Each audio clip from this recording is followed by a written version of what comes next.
lefties over at the G20 conference were, of course, very well paid.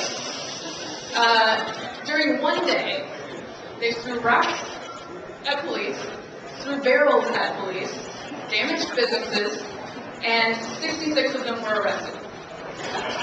Did you hear a whole lot about the end of the Republic on TV?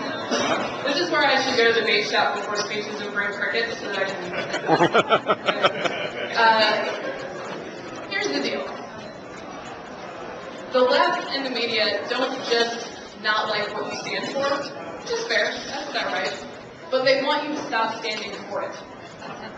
And when they were doing this hysterical coverage over the last couple months, they were not trying to encourage responsible civic behavior, which is their claim. Oh, everyone should stop yelling just because it's very impolite.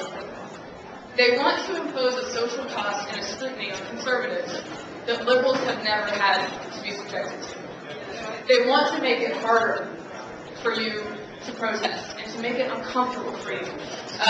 One of the guys I interviewed for a piece for Weekly Standard, Bert Stead is his name, a great guy who lives out in California, was speaking at a town hall and proclaimed that he was making fun of the guy who called us political terrorists, proclaimed himself a proud right-wing political terrorist. To which the media said, oh, this guy wants to kill, he clearly wants to kill everyone. Clearly. And, you know, he was maligned on many newscasts. Bert Stead is a Vietnam veteran who rides in 3 separate charity groups for veterans. One that goes and finds unclaimed veterans' ashes so that they can have a proper military burial. One that raises money, of course, for the wounded. And one that brings the just passed away West Coast veterans' bodies back to Arlington in a motorcade so that they can do it. This is the kind of person we're talking about that they want to say is a radical who wants to end this great United States of America. It's ridiculous. And so, you guys are the Bert Steads.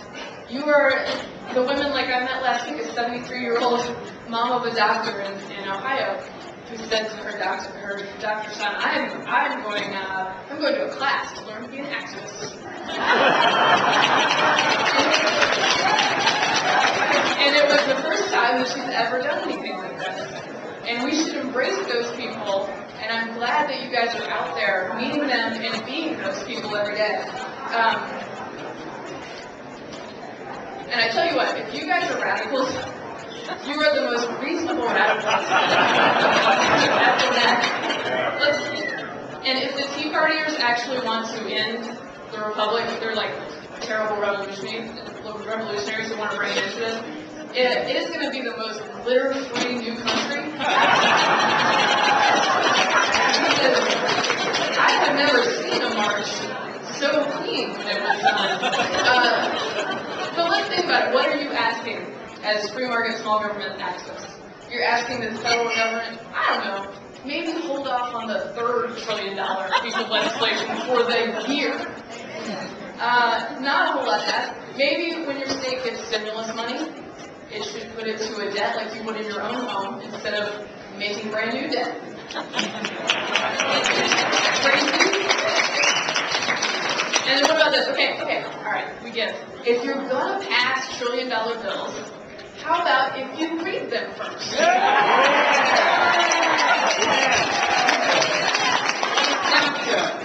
Now, Beltway Publications and a lot of senators actually, and people who are actually elected to vote on these things will tell you that that's just a hopelessly naive idea.